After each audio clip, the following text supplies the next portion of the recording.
भक्तीचे वाटी लाग जिया पावसी अव्यंग निजधाम माझे महायोग पीठे तटे भीमरथ्याम वरम पुंडरीकाय दातुं मुनींद्रयी समागत्य तिष्ठं तमानंद कंदं परब्रह्मलिंगं भजे पांडुरंगं लोकाभिरामं रणरंगधीरं राजीवनेत्रं रघुवंशनाथं कारुण्यरूपं करुणाकरन्तं श्रीरामचन्द्रं शरणं प्रपद्ये मनोजवं मारुततुल्यवेगं जितेन्द्रियं बुद्धिमतां वरिष्ठं वातात्मजं वानरयूतमुख्यं श्रीरामदूतं शरणं प्रपद्ये सच्चिदानन्दरूपाय विश्वोत्पत्त्यादिहेतवे तापत्रय विनाशाय श्रीकृष्णाय वयं नमः नमामि सद्गुरुं शान्तं सच्चिदानन्दविग्रहं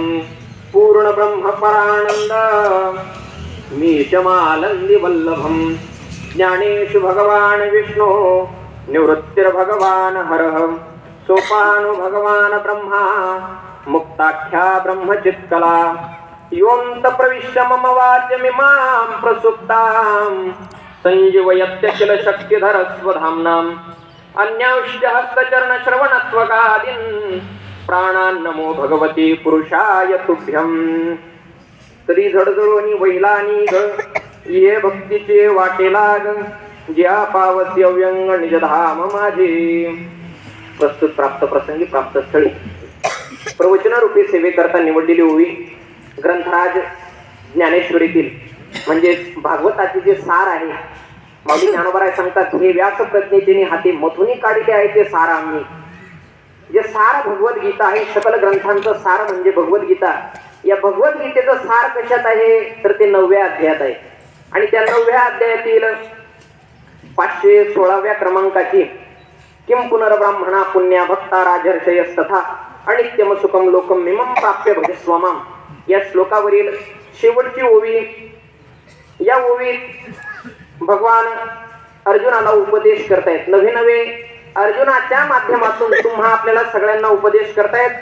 कारण ही जी भगवद्गीता सांगितली भगवान कृष्णांनी अर्जुनाला याचं निमित्त फक्त अर्जुन आहे.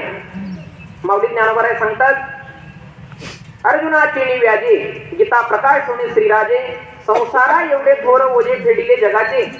किंवा भगवान शंकराचार्य भाष्यात सांगतात अर्जुनम निमित्त कृत्वा भगवान आह. अर्जुनाचं निमित्त करून भगवान बोलले. अर्जुनाच्या निमित्ताने भगवान परमात्मा आपल्या सगळ्यांना उपदेश करतायत. अशा उपदेश करणारी ओवी आजच्या प्रवचन रूपी सेवेकरता निवडली. सेवेला सुरुवात करण्यापूर्वी थोडा अल्पसा परिहार देणं उचित आहे. नवे वक्त्याचं ते आद्य कर्तव्य आहे. भगवान पंढरीश परमात्म्याच्या कृपा आशीर्वादाने तथा निवृत्तीनाथ दादांच्या कृपा आशीर्वादाने ज्ञानोबा तुकोबांच्या आशीर्वादाने आणि शिवपीठ कपालेश्वर भगवंताच्या कृपा प्रसादाने तसेच आपल्या श्रद्धास्थान श्रद्धास्थान गुरुवर्य नानांच्या आशीर्वादाने आणि तुम्हा सकल श्रोत्यांच्या सकल कपालेश्वर पंचक्रोशीच्या नवे नानांवरती कपालेश्वर भगवान परमात्म्यावरती प्रेम करणाऱ्या सगळ्या भाविक भक्तांच्या अनमोल अशा सहकार्याने चालत असलेला हा दिंडी सोहळा आणि या दिंडी सोहळ्यातील आजचा पहिला दिवस आणि पहिल्या दिवसाच्या पहिल्याच खेपेची प्रवचन सेवा गुरुवर्य नानांच्या आज्ञेने मजसारख्या पामर लेकराच्या वाटेला आली. गुरुवर्य नाना जशी कृपा करतील त्याप्रमाणे बोलण्याचा प्रयत्न करेन. आपली दिंडी म्हटली की दिंडीत 3 गोष्टी विशेष आहेत. कोणत्या? पहिली गोष्ट म्हणजे नाना. पहिली गोष्ट नाना पुढे बसलेत आणि नानांनी दिंडी चालव. बरेच लोक दिंडी काढतात म्हणजे बरेच महाराज दिंडी काढतात पण दिंडी चालत नाही. नाना स्वतः दिंडीत चालतात. पहिली गोष्ट आहे नाना. दुसरी गोष्ट आहे गाणं. पंडित बाबांचं गायन म्हणजे मी तर म्हणतो कदाचित स्वर्गातले जे इच्छा करत असतील बाबांचं गायन ऐकायला. दुसरी गोष्ट गाणं आणि तिसरी गोष्ट महत्वाची राहिली ती म्हणजे खाना. जेवणाची इथं भरपूर व्यवस्था असते. कोणाची कधी भुका राहिला आणि वारीत चालणारा माणूस उपाशी माऊली ज्ञानोबा उपाशी राहूच देत नाही. या 3 गोष्टी आपल्या दिंडीत विशेष आहेत. अशा गुरुवर्य नानांच्या चरणी एकदा विनम्र भावे अभिवादन करतो. नतमस्तक होतो. तुम्हा सकल श्रोत्यांच्या चरणी नतमस्तक होतो आणि आजच्या सेवेकडे वळतो. भगवान परमात्मा अर्जुनाला सांगतायत की अर्जुना या मृत्यूलोकाचा जर आपण विचार केला तर मृत्यूलोकात सगळं उफराट आहे, म्हणजे उलट आहे. कसं उलट आहे? ज्याप्रमाणे एकीकडे सापाकडून बेडूक गिळला जात आहे, साप बेडकाला गिळतो आहे, बेडकाचे पाय सापाच्या तोंडात आहेत, पण तरी बेडकाला त्याचा मृत्यू माहिती आहे, पण तरी तो त्याच्या तावडीतून सुटण्याचा विचार करत नाही. मग तो काय करतो? समोरच्या माश्या उडतायत, समोरची किडे उडतायत, त्यांना भक्षण करण्याचा प्रयत्न करतोय. ही मृत्यूलोकाची रीत आहे. एकीकडे माणूस काळाच्या तावडीत आहे, हे माणसाला माहिती आहे. माणूस जन्मल्यापासून काळाच्या तावडीत आहे हे माणसाला माहिती आहे, पण तरी माणूस भक्ती करत नाही, तरी माणूस कशाचाही विचार करत नाही. म्हणून अर्जुना, या मृत्यूलोकाचा जर विचार केला तर मृत्यूलोक उफराट आहे म्हणले, उफराट. आणि अशा या मृत्यूलोकात तू दैववशात जन्माला आलाय. मग तू काय कर? तर झडझडवणी वहिला निघ, अंग झटकून या जगाच्या रहाटीतून तू मोकळा हो, वेगळा निघ, झडझडवणी वहिला निघ आणि काय कर? भक्तीच्या वाटेला. ही जी माऊलींची ओवी आहे ही अशी भारतस्थ म्हणण्याची ओवी आहे. ही अशी गायन करून म्हणून चालत नाही. एखादा म्हणेल तरी गडगडवणी वहिला निघ, ये भक्तीच्या वाटेला ग, जिया पावसी अव्यंग निज धाम माझी. ही ओवी अशी गायन करून चालत नाही. मग भारतस्थ म्हटली पाहिजे. याच्यात उपदेश आहे. समजा आपल्याकडे कांदे लावायला माणसं आहेत, मजूर आहेत, संध्याकाळ झाली, थोडंच राहिले, शेवटचे 5-7 वाफे राहिलेत कांदे लावायचे असं समजा. मग तुम्ही मजुरांना असं म्हणता का, तुम्ही आता उरकून घ्या, सूर्य पार मावळतीला गेला आहे, असं म्हणता का? आवडा लवकर, सूर्य मावळतीला चालला पार. उपदेश करतात. तसं माऊलींनी याच्यात उपदेश केलाय. झडझडवणी वहिला निघ, ये भक्तीच्या वाटेला, या पावसी अव्यंग निज धाम माझे. तसे जगद्गुरु तुकोबारायांचे काही अभंग आहेत. महाराजांनी रावणाची संपत्ती सांगितली. किती संपत्ती आहे रावणाची? कोटी घरी देते काच्या आणि तांब्याची, शुद्ध कांचनाची सप्तकोटी, अशी संपूर्ण रावणाची संपत्ती सांगितली. आणि शेवट महाराज म्हणतात, तुका म्हणे त्याची संपदा एवढी, सांगा ती कवडी गेली नाही. सगळी संपत्ती सांगितली. शेवटी महाराज उपदेश करतायत, एवढी संपत्ती असताना सांगा कवडी गेली नाही, आपल्या 4 बोटातल्या अंगठ्या कुठे जाणार आहेत? हा उपदेश केलाय. तशी हे अभंग, तशी ही ओवी भारतस्थ म्हणण्याची ओवी. तरी झडझडवणी वहिला निघ, लवकर लवकर. संत परमार्थाला घाई करायला सांगतात. घाई का घाई करायला सांगतात? 2-3 कारण आहेत. कारण हा जो नरदेह आपल्याला मिळाला आहे तो नरदेह दुर्लभ आहे. दुर्लभ किती दुर्लभ आहे? ना प्राण्यांचं प्रमाण आहे. नरदेह दुर्लभ जाना, रे तुम्ही वासुदेव वासुदेव म्हणा, शतवर्षाची गणना, रे तुम्ही वासुदेव वासुदेव म्हणा, त्यामध्ये दुःख यातना, तुम्ही वासुदेव वासुदेव म्हणा, तुम्ही आठवा मधुसूदना, वासुदेव वासुदेव म्हणा, रे तुम्ही वासुदेव वासुदेव म्हणा. नरदेह दुर्लभ आहे.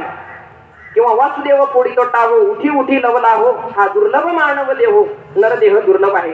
नवे नवे जगद्गुरु शंकराचार्य विवेक चुडामणी नावाच्या ग्रंथामध्ये सांगतात 3 गोष्टी दुर्लभ आहेत. दुर्लभम त्रयमेव एतत् देवानुग्रहेतुकम. पहिली गोष्ट मनुष्यत्वम, मुमुक्षुत्वम आणि महापुरुष संश्रय. 3 गोष्टी दुर्लभ आहेत. पहिली गोष्ट मनुष्यत्व, नरदेह दुर्लभ आहे. दुसरी गोष्ट मुमुक्षुत्व दुर्लभ आहे. आणि तिसरी गोष्ट संत महात्म्यांची भेट दुर्लभ आहे. यामध्ये पहिली गोष्ट दुर्लभ सांगितली ती म्हणजे नरदेह.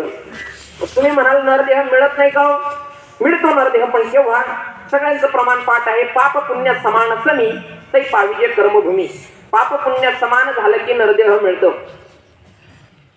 एक जण मला म्हणे, महाराज पाप पुण्य समान करणं काय विशेष आहे? म्हटलं कसं काय करणार? म्हणे काय करायचं? पोल्ट्री फार्म टाकायचा, 1000 कोंबड्यांची पिलं टाकायची त्याच्यात. किती? 1000. त्यांना रोज दान चारा वगैरे सगळं करायचं. झालं का पुण्य? म्हटलं झालं. आणि ती पिलं नंतर कसायाला देऊन टाकायची. झालं का पाप? झालं का पाप पुण्य समान? असं होत नाही. पाप पुण्याला शास्त्राची नजर आहे. शास्त्र म्हणेल ते पाप, शास्त्र म्हणेल ते पुण्य. आता प्रत्येक वस्तू मोजण्याचं माप आहे. रस्ता मोजायचा असेल तर आपण किलोवरती मोजतो, किलोमीटर वरती मोजतो. सोनं मोजायचं कशावरती? ग्रॅम किंवा तोळावरती मोजतो. कापड मोजायचं मीटरवरती. प्रत्येक वस्तू मोजण्याचं माप आहे. मला सांगा पाप पुण्य मोजण्याचं काय माप आहे? तुम्ही आता प्रवचनाला येऊन बसले म्हणजे तुम्हाला 2 किलो पुण्य झाला असं आहे का? पाप पुण्य मोजण्याचं माप नाही. मग पाप पुण्य नाही का? पाप पुण्य नाही म्हणण्याची ताकद नाही. पाप पुण्य शास्त्राने मानलंय, संतांनी पाप पुण्य मानलंय. महाराज म्हणतात पुण्य उभे राहो आता संतांचे या कारणे पंढरीचे लागा वाटी. किंवा हरिमुखे म्हणा, हरिमुखे म्हणा, पुण्याची गणना कोण करी. किंवा तुका म्हणे पापे जाती संतांच्या जाती. संतांनी पाप पुण्य मानलंय. असं पाप पुण्य समान होत नाही, ते व्हावं लागतं. आणि ते पाप पुण्य समान झालं की मग नरदेह मिळतो. असा दुर्लभ नरदेह आपल्याला मिळालाय. आणि तो नरदेह पुन्हा कसा आहे तर क्षणभंगूर नाही बरवसा वारे सावध तोडा माय आशा. काही नचले मग गळा पडेल फासा पुढे हुशार थोर आहे ओळसा राम राम स्मरा आधी. हा नरदेह क्षणभंगूर आहे. कधी कोणाचं मरण येईल सांगता येत नाही. म्हणून अर्जुना हा क्षणभंगूर नरदेह म्हणून काय कर, या मृत्यू लोकाच्या रहाटीत तू पडू नको. मग झटकन अंग झटकून मोकळा हो. झडझड निघ, वेगळा निघ. वहिला निघ म्हणजे काय, वेगळा निघ. मग वहिला निघ म्हणजे कुठून. अजून म्हटलं आई बापातून वेगळा निघू नाही. मग मृत्यू लोकाच्या रहाटीतून वेगळा निघ, वहिला निघ. आणि काय कर, ये भक्तीच्या वाटेला, भक्तीच्या वाटेला लाग. वाटा अनेक प्रकारच्या आहेत. भक्तीची वाट आहे, ज्ञानाची वाट आहे, दानाची वाट आहे, योगाची वाट आहे. पण योगाची वाट कठीण आहे. माऊली ज्ञानोबाराय सांगतात म्हणून योगाच्या वाटा जे निघाले गा सुबटा त्या दुःखाची वाटा भागा आला. योगाच्या वाटेला लागू नको, भक्तीच्या वाटेला लाग. जेणेकरून तू माझं व्यंगरहित निज धामाला पावशील. जेणे पावस व्यंग निज धाम माझे. म्हणून काय कर तर झडझडवणी वहिला निघ, ये भक्तीचे वाटे लाग. जे पावस व्यंग निज धाम माझे. याच्यामध्ये अवकाश झालेली सेवा तुम्हा सकल श्रोत्यांच्या चरणी, माता भगिनी पितृवर्ग अबाल वृद्ध सगळ्यांच्या चरणी सेवा समर्पित करतो. गुरुवर्य नानांच्या चरणी, भगवान प्रभुरामांच्या चरणी, भक्तराज हनुमंतरायांच्या चरणी सेवा समर्पित करतो आणि सेवेला पूर्ण विराम देतो. कुंडली वरदा हरी विठ्ठल श्री ज्ञानदेव तुकाराम पंढरीनाथ भगवान की जय. माऊली ज्ञानेश्वर महाराज की जय. संत श्रेष्ठ निवृत्तीनाथ महाराज की जय. कपालेश्वर भगवान की जय. विठ्ठल विठ्ठल विठ्ठल. प्रत्येकाने जागावर लाईनी धरावं आता.